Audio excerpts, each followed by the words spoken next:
Hello everyone, welcome to मैरिसी Kashyap academy. हम पढ़ रहे हैं सीसेट और आज के सेशन में हम डिस्कस करने वाले हैं अपने एवरेज टॉपिक, लेकिन पार्ट सेकंड। इससे पहले हम पार्ट 5 डिस्कस कर चुके हैं। जिन बच्चों ने वो सेशन नहीं देखा है वो जाकर देख लें।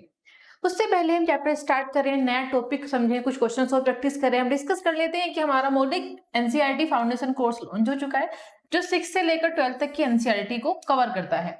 यहाँ पर ओल्ड एंड न्यू एनसीईआरटी को कंसाइज करके पढ़ाया जा रहा है। जिन बच्चों का बेसिक वीक है, जो इस कोर्स में एनरोल होना चाहते हैं, वो नीचे दिए गए नंबर पर कॉल करके अपनी सीट को बुक कर सकते हैं। तो चलिए बातें हैं अपने टॉपिक एवरेज पर। एवरेज का टॉपिक जो आपने अब तक समझा बहुत ही सिंपल सा था। एवरेज मतलब इक्वल इक्वल रूप में चीजों को डिवाइड कर लेना, और उसका फॉर्मूला आपने समझा था कि एवरेज का फॉर्मूला होता है sum of total numbers and upon में जितने भी नंबर्स हैं उससे हम उसका डिवाइड कर देते हैं, एवरेज होता है। अगर सम निकालना होगा तो सम ऑफ ऑल नंबर्स का मतलब होगा कि एवरेज में नंबर की जितने भी नंबर्स है उसकी मल्टीप्लाई कर लेंगे तो सम ऑफ टोटल नंबर्स निकल कर आ जाएगा। हमने ये सारे क्वेश्चंस कल की क्लास में प्रैक्टिस कर लिए थे।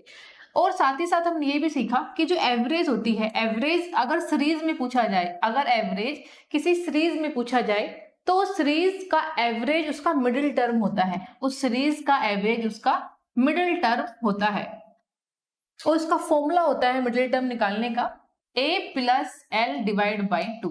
यानी कि एवरेज अगर सीरीज में गिवन, मतलब एक सीरीज है उसका एवरेज आपसे पूछा हुआ है, तो आप उस सीरीज का फर्स्ट टर्म लेंगे, लास्ट टर्म लेंगे, 2 से डिवाइड कर लेंगे, मिडिल टर्म निकल कर आ जाएगी और वही मिडिल टर्म उसका एवरेज होगा। तो ये मेन बेसिक से फॉर्मूले थे। इसके साथ ही हमने डिस्कस की थी एक ट्रिक, वो सब भी आपको याद होगी। तो हम बढ़ते हैं अब आगे फटाफट से। एक क्वेश्चन आपको होमवर्क के लिए भी दिया था, उसके हम आगे बढ़ते ही क्वेश्चन आपने सोल्व कर लिया होगा।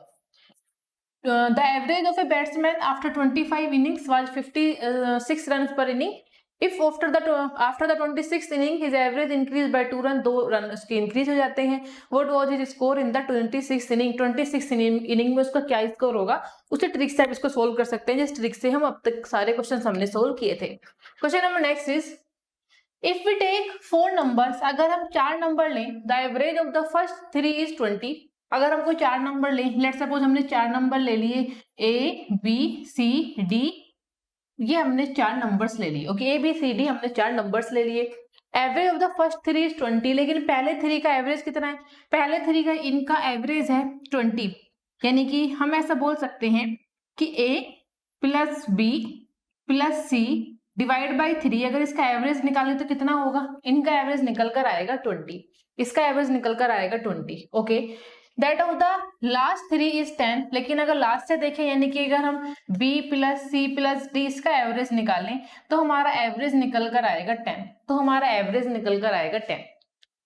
द लास्ट नंबर इज, तो इस d के वैल्यू को पूछा हुआ है कि d की वैल्यू क्या है? d की वैल्यू क्या है? If the first number is 20, और अगर पहला नंबर यानी कि a आपका 20 है तो d की वैल्यू क्या होगी? तो इसके 2 तरीके हैं। दोनों तरीके बहुत सिंपल है, किसी भी आपको फॉलो कर सकते हैं। यहाँ से आप पहले तो a प्लस बी प्लस सी की वैल्यू निकाल लेंगे तो आपका आ जाएगा 60। यहाँ से आप निकाल लेंगे b plus C plus D की वैल्यू, ये आपका आ जाएगा 30। अगर आप इन दोनों को यहाँ से आप वैल्यू निकालना चाहे तो इन दोनों को अगर आप दोनों इक्वेशन को सब्ट्रैक्ट कर लें, माइनस कर लें, तो क्या हो जाएगा? b प्लस सी से b प्लस सी कट जाएगा, आपके सामने बचेगा a minus D is equal to 60 minus 30। आप a निकालेंगे, a की वैल्यू हमारे पास गिवन है 20, तो 20 माइनस 30 आपकी वैल्यू निकल कर आ जाएगी d की, और d की वैल्यू हो जाएगी माइनस 10। इससे भी आप सिंपल निकाल सकते हैं, तो b is the right answer. बाकी आप नॉर्मल भी निकाल सकते हैं, जो आपको सिखाया गया था कि a plus L divide by 2, यानी कि फर्स्ट टर्म आपका ये 20 गिवन था, फर्स्ट टर्म 20 गिवन था। c आपको पता नहीं है, लेकिन एवरेज नंबर दिया हुआ है 20, तो इसका मतलब b भी 20 होगा। 20 प्लस c कर निकाल लेंगे आप, तो यहाँ से आप c की वैल्यू को निकाल लेंगे, लास्ट वाले में c की वैल्यू को पुट कर लेंगे, तब भी आपका आंसर आ जाएगा। किसी भी मेथड से करें, दोनों ही मेथड बहुत ही सुपर वाले इजी है, किसी को भी आप फॉलो कर सकते हैं। इजी था क्वेश्चन। आगे बढ़ते हैं अपने। The captain of A cricket team of 11 members is 26 years old. एक क्रिकेट टीम के कैप्टन है 11 members is 26 years old and the wicket keeper is 3 years old. ठीक है, एक टीम है, चलो पहले टीम का समझते हैं। 11 मेंबर्स हैं टीम में। ओके, 11 मेंबर्स है टीम में, तो हमने पहले मान लिया कि आपसे पूछा हुआ what is the average age of the team, team की एवरेज एज पूछी हुई है, तो सबसे पहले एवरेज एज को ही सपोज कर लेते हैं। Let average age be X, average age है एक्स, तो अगर 11 मेंबर होंगे, अगर एज हम एवरेज हम एक्स मान लें, तो सम ऑफ नंबर्स कितना हो जाएगा, 11 इंटू एक्स हो जाएगा। यानी कितना हो गया भाई, sum of total numbers 11x, 11 team के लिए। इज 26 ईयर्स ओल्ड, 11 के लिए 26 ईयर्स ओल्ड का एवरेज है, एंड 3 ईयर्स ओल्ड, यानी कि हम 11x में से माइनस करेंगे, दो टर्म्स, दो प्लेयर्स को माइनस करेंगे। पहले प्लेयर की कितना है, पहला जो है वो 26 ईयर का है, दूसरा 3 ईयर्स ओल्ड, 3 साल उससे बड़ा है, 3 साल बड़ा है, तो 26 + 3 29 हो गया। Okay, if the age of these two are excluded, अगर दोनों की एज एक्सक्लूड कर दें, द एवरेज एज एक्सक्लूड कर रहे हैं इसलिए माइनस कर दें, the average age of the remaining players is 1 year less than average age of the whole team. कह रहे हैं जो एवरेज एज में निकल कर आती है वो इक्वल निकल कर आती है, और कितना निकल कर आती है इक्वल में, इक्वल में निकल कर आती है कि इज 1 ईयर, 1 साल कम हो जाता है average age of the whole team, and the remaining player is 1 year less. तो अगर एक लेस हो जाएगा तो हम किसका निकाल लेंगे, दो प्लेयर्स को, if the age of this 2 are, okay, दो एक्सक्लूड होते हैं, तो 11 में से 2 गए तो आपके पास में बचेंगे 9, और 1 ईयर आपका कम हो जाता है एवरेज में से, एवरेज मान लिया हमने x, 1 ईयर कम हो जाएगा तो x - 1 हो जाएगा। दोनों को हम इक्वल रखेंगे क्योंकि आपको एवरेज निकालना है। किसकी कितने नंबर्स के लिए है वैसे, कि 9 मेंबर्स के लिए है, जो एक्सक्लूड हो गए हैं उनके लिए है, जो एक्सक्लूड हो गए हैं, जो बचे हुए हैं रिमेनिंग वाला आपको निकालना है, 9 मेंबर्स के लिए हम सोल्व कर रहे हैं। सोल्व कर लीजिए, 11x - 26 एंड 29 हो गया 55 इज इक्वल टू 9x - 9, ये होगा 11 - 9, 2x is equal to -9 plus 55, इसको सोल्व करेंगे 2x इज इक्वल टू -+-59, 5 में से 9 जाएंगे तो हमारे पास में बचेगा 46, एंड सोल्व करेंगे 2 2 4, 2 3 6, तो आपके सामने x की वैल्यू आ गई 23 ईयर्स, जो हमने फिर एवरेज सपोज किया था वो कितना था, 23 years is the right answer. ठीक है, काफी इजी है, एक बार फिर से देख लेते हैं कि कैप्टन एक क्रिकेट टीम के 11 मेंबर्स हैं, 11 मेंबर्स तो हमने 11 मेंबर्स लिख लिए, एवरेज एज पूछा हुआ तो हमने एवरेज एज को x मान लिया। अगर एवरेज एज ईयर हमको पता है, अगर हमको एवरेज पता है, x is equal to members कितने हैं 11, नंबर्स 11 हो गए, मल्टीप्लाई किसकी करते हैं इसमें, एवरेज। अगर आपको सम ऑफ नंबर्स निकालना है, एवरेज इज इक्वल टू होता है formula some of numbers upon में नंबर्स, तो नंबर्स तो हमारे पास में 11 है क्योंकि टीम कितनी की है, 11 की है। सम कितना दिया हुआ है, सम की हमको मल्टीप्लाई करनी पड़ेगी, हमको सम टोटल निकालना है, ये पता नहीं है, तो सम ऑफ टोटल नंबर्स आपका आ गया 11x, इजी, यहाँ से आपने इसको सोल्व कर लिया। एवरेज को तो x ईयर मान लिया, 11 टोटल प्लेयर में नंबर्स हैं, सम ऑफ टोटल नंबर्स आपने निकाल लिया, आपका 11x आ गया, यहाँ से आपका टोटल 11x यहाँ पर आ गया। फिर कह रहे हैं कि if the age of this 2 are excluded, अगर 2 एक्सक्लूड हो जाते हैं तो 2 की एज को माइनस करना पड़ेगा, निकल एक्सक्लूड हो गए तो माइनस करेंगे, दोनों को एज को माइनस करा, क्या क्या एज थी उनकी माइनस करने वालों की, एक था 26 ईयर्स का तो -26, दूसरा है 3 साल बड़ा उनसे 3 ईयर्स ओल्डर, तो 26 + 3 29 हो गया। अब जो एक्सक्लूड हो गए हैं उसके इक्वल उसकी एज क्वेश्चन में गिवन है कि if the average age of the remaining player is 1 year less, अगर वो 1 साल कम हो जाती है, हमने x मानी थी, 1 साल कम हो गई, x - 1 हो गई, तो पूरी टीम की जो एवरेज एज है उससे कंपेयर करके आपको निकालना है एवरेज एज का, एवरेज एज निकालनी है आपको, तो आपने x की वैल्यू को निकाल लिया, वही आपसे पूछा हुआ था, इजी। अब बढ़ते हैं क्वेश्चन नंबर नेक्स्ट पर आगे। The average of 20 numbers is 0, average 20 numbers का 0 है। ओके, अगर किसी नंबर का, अगर एवरेज का फॉर्मूला होता है सम ऑफ नंबर अपॉन में नंबर्स, इजी। अगर किसी नंबर का एवरेज 0 है तो क्या उस, अगर एवरेज 0 है तो सम ऑफ नंबर्स भी 0 होंगे, 0 मल्टीप्लाई नंबर्स 0 ही हो जाएगा, तो सम ऑफ नंबर्स भी 0 है, एवरेज भी 0 है, तो हमने आइडिया लगा लिया कि उसका सम ऑफ नंबर्स भी 0। Of them at the most how many may be greater than 0, कितने 0 से नंबर बड़े हो सकते हैं, फिर उस नंबर्स आपको निकालने, बेसिकली आपको नंबर्स निकालने के 0 से कितने बड़े नंबर उसके अंदर आ सकते हैं। तो काफी सिंपल सा है, एवरेज ऑफ 20 नंबर्स, नंबर्स हमको पता है 20, नंबर्स कितने पता है हमको 20 × 0 करेंगे तो सम ऑफ तो 0 ही आ जाएगा, वो ठीक है, लेकिन नंबर्स 20 है, कह रहे हैं कितने नंबर्स उसके अंदर 0 से बड़े हो सकते हैं। देखो अगर आप 0 से बड़े कोई भी नंबर लेंगे, आप नंबर लें 0 से बड़े 1111 आप नंबर ले लीजिए, मान लीजिए ठीक है, आपने 19 तक 11 नंबर ले लिए, ये 20 आपने 11 नंबर्स ले लिए, 20 ही मान लेते कि सारे नंबर्स 0 से बड़े हैं, 1 नंबर्स आपने ले लिए। लेकिन अगर आप बड़े लेंगे तो आप इनको ऐड करेंगे तो ये नंबर तो 0 आएगा ही नहीं। ये 0 कैसे होगा? क्योंकि प्लस करके, क्योंकि सम ऑफ नंबर्स जब आप करें, सम ऑफ नंबर्स प्लस कैसे होगा कि अगर आप 0 से बड़े नंबर ले रहे हैं, प्लस के नंबर ले रहे हैं, तो एक नंबर आपको माइनस का भी लेना पड़ेगा, तभी तो उनका सम करके 0 आ पाएगा। इजी। तो अगर आप 1 नंबर ले रहे हैं 19 तक, तो इधर आप अगर -19 ले लेंगे, एक नंबर -19 आप ले लेंगे, तो इधर के 19 को प्लस करेंगे, आपका 19 हो जाएगा।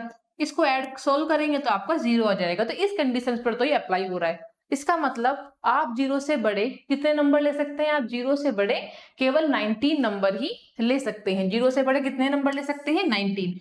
आप 1 नहीं, कोई और एग्जाम्पल भी रख कर लेंगे तब भी आप इतने ही नंबर ले पाएंगे। जैसे मान लीजिए आपने 2 नंबर 0 से बढ़कर लिए, तो जितनी बार भी आप नंबर लेंगे जिसका जो नंबर्स हैं वो आपके 20 हो जाएं, मान लीजिए 20 बार आपने 2 नंबर्स को ले लिया, तो यहाँ पर फिर आपको इनको ऐड करेंगे तो यहाँ पर उसके हिसाब का प्लस के नंबर है, उसके हिसाब का आपको यहाँ पर माइनस करना पड़ेगा, लगभग 38 माइनस करना पड़ेगा।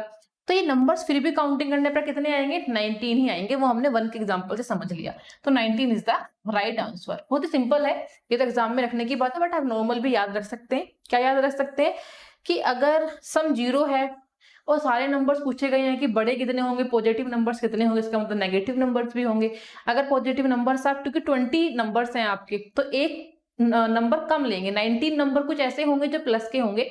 अगर हम एक नंबर माइनस का ले लेंगे तो माइनस प्लस कटकर 0 ही बन जाएंगे। ठीक है, ऐसे ही सी सेट में क्वेश्चन पूछे जाते हैं, बहुत कैलकुलेटिव नहीं, लेकिन कॉन्सेप्चुअल थोड़े से क्वेश्चन पूछे जाते हैं। Question number next, the average monthly income of a person in a certain family of 5 rupees 10,000. What will be the average monthly income of a person in the same family if the income of one person increased by rupees इतना per year? 2016 में question पूछा हुआ है। अच्छा question है, as a work आप इसको practice कर सकते हैं क्योंकि बिल्कुल सेम ही है जैसा हमने अब तक सीखा। एवरेज मंथली गिवन है, 5 फैमिली मेंबर है 5, उनका ये गिवन है, इंक्रीज होकर 1,20,000 हो जाता है। वो वाला ट्रिक भी लगाएंगे तो भी उससे इस क्वेश्चन को कर लेंगे। Question number next is the average. ऐसे क्वेश्चन तो ज्यादातर पूछे जाते हैं, इंपॉर्टेंट क्वेश्चन है सी सेट के लिए। क्या कह रहा है भाई ये question? The average marks of 100 student are given to be 40। 100 students है टोटल, ओके, उनको एवरेज मार्क दिए गए 40। 100 स्टूडेंट है, स्टूडेंट यानी कि नंबर ऑफ स्टूडेंट 100 है, एवरेज मार्क 40 दिए गए, तो सम ऑफ टोटल नंबर्स हो गए भाई 4000। सम ऑफ टोटल नंबर हो गया 4000। ठीक है भाई, इतना तो हमने समझ लिया। It was found later that marks of one student were 53 which were misread as 83। The correct mean marks, तो करेक्ट मार्क आए होंगे वो कितने आए होंगे आपको ये बताना है। देखो बहुत सिंपल सी बात है, जो मिसरीड हुआ है 53 जो नंबर था वो गलत उन्होंने दे दिया है ना, 53 उन्होंने गलत दे दिया, मिसरीड हुआ एज ए 83। मतलब 53 नंबर थे, उनको मिसरीड हुआ, उन्होंने गलती से 83 नंबर दे दिए। कितने नंबर थे? यानी कि -53 नंबर गलत है, -53 नंबर गलत है, -53 one student were 53 which were misread, जो लेकिन मिसरीड हो गया था यानी कि गलत है -53। 83 क्या होना था, वो क्या रीड करना था उनको? 83। तो जो गलत था उसको माइनस कर देंगे, जो गलत था उसको माइनस कर देंगे, जो सही था उसको ऐड कर लेंगे। इजी। अब इसको सोल्व करेंगे, इसको सोल्व करेंगे अगर आप, इसको आप यहाँ से सोल्व कर सकते हैं भाई। 4000 -53 + 83 आपका जो भी आएगा आप यहाँ से इसको सोल्व कर लेंगे। तो आपको आगे दिया हुआ है कि 100 स्टूडेंट आर गिवन, तो ये तो था सम ऑफ टोटल नंबर्स। आपसे पूछा क्या हुआ है? एवरेज। मीन का मतलब एवरेज ही होता है। एवरेज टोटल, एवरेज कैसे निकालते हैं? सम ऑफ टोटल नंबर्स। तो सम ऑफ टोटल नंबर्स तो हमारा ये वाला ही आ रहा है, माइनस किया गलत नंबर को, सही वालों को ऐड कर दिया।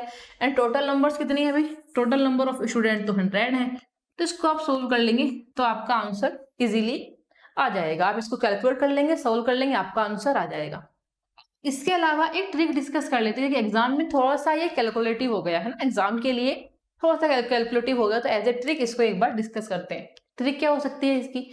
The average marks of 100 student are given to be 40। Okay, 100 student है, कितने मार्क्स दिए जाने थे? 53 मार्क्स दिए जाने थे। अच्छा ऐसे कर लेते हैं, 100 स्टूडेंट है, 100 स्टूडेंट के जो एवरेज है वो कितना है 40। 100 स्टूडेंट का जो एवरेज है वो है 40। ठीक है जी, 100 स्टूडेंट का एवरेज तो 40 हो गया।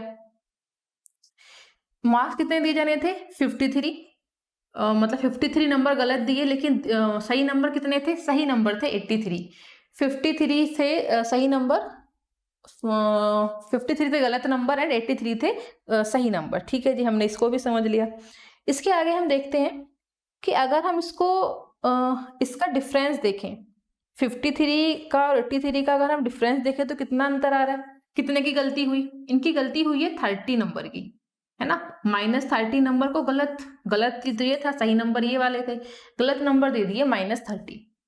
गलत नंबर दिए कितने में से, कितने स्टूडेंट्स हैं, 100 स्टूडेंट है। सोल्व किया तो कितना आ गया, सोल्व करने पर आ गया भाई, सोल्व करने पर आ गया -0.3, -0.3 आ गया। ओके, अब 0.3 आया है हमारा आंसर। अब जो ये 0.3 आया है, चलो यहीं पर देख लेते हैं। तो अगर जो हमारा आंसर 0.3 आया, अब जो ये 0.3 आंसर है ना, इसको आप किस में से माइनस करेंगे, क्योंकि आपका जो गलत नंबर दिए आपने, ये तो गलत नंबर का रेशो निकाल लिया, ये तो आपने गलत नंबर का रेशो 30 नंबर का रेशो निकाल लिया। लेकिन अगर आप देखिए तो आपको 40 स्टूडेंट थे टोटल, मतलब 40 स्टूडेंट का टोटल एवरेज था, तो किस में से माइनस कर देंगे 0.3 को, 0.3 को 40 में से माइनस कर देंगे, जितने भी एवरेज स्टूडेंट था 40 माइनस 0.3, तो कितना आंसर आ जाएगा 39.7। इसको भी आप सोल्व करेंगे तो 39.7 इसका आंसर आना चाहिए। आप इसको कैलकुलेट कर सकते हैं, सेम ही आंसर आएगा, चाहे आप ट्रिक का यूज करें या फिर मेथड का। ट्रिक एक बार फिर से देख लेते हैं। 100 स्टूडेंट थे, 100 स्टूडेंट हैं, ठीक है, गिवन टू बी 40 जो एवरेज है वो 40 स्टूडेंट का है। एक बच्चे का मार्क्स 53 आने थे, एक बच्चे के जो मार्क्स हैं वो कितने आने थे, एक बच्चे के मार्क्स 53 आने थे, मतलब 53 दे दिए गए, लेकिन उसके मार्क्स कितने थे 83 थे, सही नंबर 83 है, गलत नंबर 53 है, तो कितने की गलती होगी 30 नंबर की गलती हो गई। 30 नंबर की गलती हो गई तो 30 कितने में से हुई गलती, 100 स्टूडेंट का डिवाइड, मतलब 100 टोटल स्टूडेंट है तो एक बच्चा है, तो 30 एक बच्चे की गलती हुई है, 30 अपॉन में 100 आ गया, सोल्व करके -0.3 आ गया। 0.3 को हमने किससे माइनस कर लिया, जो भी आपका एवरेज है, क्योंकि बिकॉज आपको एवरेज ही बताना है, तो पहला एवरेज कितना था आपका 40 में से गलती वाले को माइनस कर दो, 40 माइनस 0.3 आपका आंसर आ गया 39.7। इजी। हाँ, इंपोर्टेंट क्वेश्चन है, 2019 में आया है, ऐसे क्वेश्चन सीसेट के डिमांड में रहते हैं। Question number next is, A family has 2 children along with their parents. The average of the weight of the children and the mother is 50 kilogram. एक फैमिली में दो बच्चे रहते हैं, मान लीजिए दो बच्चे हैं A plus B, okay, with their parents, parents साथ में रहते हैं, यानी कि मदर और फादर भी रहते हैं, okay. The average of the weight of the children, average यानी कि A plus B children and their mother, mother को कैपिटल M से लिख लेते हैं, इज 50 किलोग्राम। कितना है भाई, एवरेज है उनका 50 किलोग्राम। अब 3 लोग हैं, 3 से डिवाइड करना पड़ेगा। एवरेज का तो फॉर्मूला ये होता है sum of total numbers divide by numbers. यहां से निकाल लेंगे a plus B plus M को, तो ये हो जाएगा 50 मल्टीप्लाई 3 यानी कि 150 किलोग्राम, यानी कि 150 किलोग्राम। नेक्स्ट दिया हुआ है हमको the average of the weight of the children, children का average weight a plus B and father का वेट कितना है 52 किलो, फादर का वेट कितना है 52 किलोग्राम, मतलब 52 मल्टीप्लाई 3, सोल्व कर लेंगे, 3 2 जा 6, 3 5 जा 15, 156 kilogram. Okay, father is 60 kilogram, but जो फादर है ना वो 60 किलोग्राम के हैं, तो यहाँ से हम a प्लस बी निकाल लेंगे, फादर की जगह 60 रखेंगे, ये 156, तो a plus B is equal to हो गया 156 माइनस 60 यानी कि 96, 156 माइनस 60 रखेंगे, कितना आ जाएगा भाई, ये 96 आ जाएगा। ओके, a प्लस बी की वैल्यू हमारे पास में आ गई। आगे देखते हैं, then what is the weight of the mother, mother का वेट कितना होगा ये आपको बताना है, मदर का वेट बताना है, तो मदर का वेट तो आपको इसी वाले इक्वेशन से चलेगा पता, यहाँ से निकाल लेते हैं, a प्लस बी की जगह पुट करेंगे क्या 96 plus mother is equal to 150 kilogram, m यहाँ से निकाल लेंगे 150 माइनस 96, 150 माइनस 96, सोल्व कर लेंगे भाई, 10 में से 6 गए 4 यानी कि 54 kilogram is the right answer, 54 kilogram is the right answer. ये भी प्रीवियस ईयर क्वेश्चन है, 2019 से पूछा गया है, ऐसे क्वेश्चन टीचर में पूछे जाते हैं, बहुत कैलकुलेटिव नहीं, बहुत लेंदी नहीं, बट थोड़े से इस तरह से क्वेश्चंस, इस लैंग्वेज के क्वेश्चंस आपसे पूछे जाएंगे इस टॉपिक से regarding. Question number next is the average score of a batsman after his 50th innings was 46.4. After 60th innings, his average score increased by 2.6. What was his average score in the last 10 innings? Last 10 innings का आपसे average पूछा हुआ है, निकाल लेते हैं भाई। कैसे निकालेंगे? जैसा आप उसी ट्रिक का यूज करेंगे। 50th इनिंग का कितना दिया हुआ है? 46.4। 60th इनिंग का एवरेज जो है इंक्रीज हो जाता है बाय 2.6। पहला है 46.4, बाद में इंक्रीज हो जाता है 2.6, यानी कि 46.4 में अगर आप 2.6 ऐड कर दोगे तो कितना हो जाएगा भाई? ये 10 एंड 8 48, यानी कि ये 48 हो जाएगा। Okay, what was his average score of the last 10 innings? Last 10 innings का आपसे एवरेज पूछा हुआ है, तो आप यहाँ पर वही सेम ट्रिक यूज करेंगे जो हमने अब तक सीखी है, वही सेम ट्रिक यूज करेंगे भाई। तो पहले तो उसमें 2.6 ऐड कर लिया, हमारे पास में कितना आ गया था? 49 है। 46.4, 2.6 इंक्रीज हो रहा है तो ऐड कर लेंगे। 6 4 10, 6 2 8 19, 49 ही आ रहा है। ओके, 49 आ रहा है भाई। कितने का अंतर आ रहा है? हमने देखा 50 से 60 हो रहा है, 50 से 60 हो रहा है यानी कि +10। यहाँ पर 46 से 49 हो रहा है यानी कि +2.6। वो तो हमको बताया भी होगा +2.6। ट्रिक के अकॉर्डिंग क्या करते हैं? ट्रिक के अकॉर्डिंग हम इसकी मल्टीप्लाई करते हैं इसमें, तो ये हो गया 490। ओके, फिर हम क्या करते हैं 490 के बाद में इसकी मल्टीप्लाई करते हैं इस वाले अंतर से, इस वाले डिफरेंस से, तो ये हो गया 490 एंड +2.6। 490 + 2.6 into 5, 26 5 जा 130 एंड 0 तो 130। ओके, 130 आ गया, इसको मल्टीप्लाई करके इसको ऐड कर लिया। हमारे पास में कितना आ गया? हमारे पास में आ गया 0, 9 and 3 12, sorry 9 and 3 12, 9 and 3 12, 4 and 1 5 and 1 6, 620 हमारे पास में आ गया। लेकिन ये आया किसका? एक्चुअली ये आया है आपके 10 इनिंग्स का। किसका आया है? Average score in the last 10 innings. 10 innings का आपका स्कोर आया है। अब ये एवरेज नहीं है, 10 इनिंग्स का ये नंबर आया है कि इतना नंबर, जैसा हमें ट्रिक के अकॉर्डिंग हम इतना ही सोल्व कर पाते हैं। अब आगे पूछा क्या हुआ है? 10 इनिंग का आपसे एवरेज पूछा हुआ है, तो 620 10 इनिंग का पूछा हुआ है, तो 10 से मल्टीप्लाई कर देंगे, आपके पास में आंसर आ गया 60। तो 62 is the right answer. 62 is the right answer. Easy.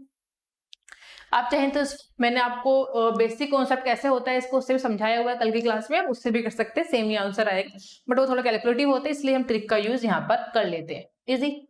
अब देखते हैं अपने क्वेश्चन नंबर नेक्स्ट को। क्वेश्चन नंबर नेक्स्ट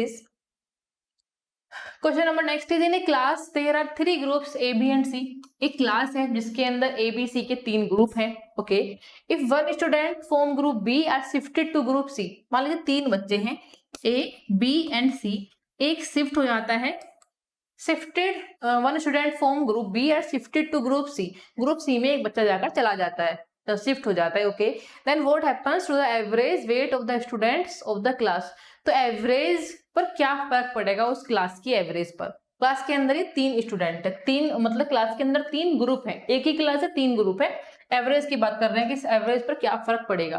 कुछ भी फर्क नहीं पड़ेगा, है ना, क्लास तो एक ही है भाई, क्लास तो एक ही है ना, ये एक क्लास के ही ग्रुप है, 3 ग्रुप अलग अलग है। ये बस ये कुछ ऐसा है कि इस वाली सीट पर ना बैठ रहे, उस वाली सीट पर बैठ गए अपने दूसरे दोस्त के पास में जाकर, है ना, लेकिन एवरेज तो पूरी क्लास का सेम ही निकलेगा, तो इसका एवरेज तो सेम ही रहेगा। एक बार क्वेश्चन देख लेते हैं क्या क्या दिया हुआ है। इट इंक्रीजेस, बिल्कुल नहीं, इट डिक्रीजेस, कुछ भी नहीं होगा, इट रिमेन्स द सेम, सही बात है, वो सेम ही रहेगा, एवरेज पे कुछ भी फर्क नहीं पड़ेगा, वो इधर बैठे शिफ्ट हो जाए, शिफ्ट होकर उधर पहुंच जाए। Question number next is the average age of husband, wife and their child 3 years ago was 27 years and that of wife and the child 5 years ago was 20 years. The present age of the husband is, present age पूछी हुई है। ये same questions तो हम भी पहले भी कर चुके हैं, तो इसको आप एज ए होमवर्क कर सकते हैं, सेम पैटर्न पर। Question number next is there are 2 classes A and B. B have 25 and 30 students respectively. Class A is the highest score is 21, highest score 21, lowest score 17. In class B the highest score is 30, okay, B के अंदर highest 30, minimum 20। Four student are shifted from class A to B, A से B में shift हो जाते हैं। तो statement बताना है the average score of class B will be definitely decrease. देखते हैं, देखो इनका हाईएस्ट स्कोर है कितना, 21 एंड 17। अगर आप इन दोनों का एवरेज भी देखेंगे 30 एंड 22, तो बी वाले का एवरेज ज्यादा निकलेगा, ठीक है।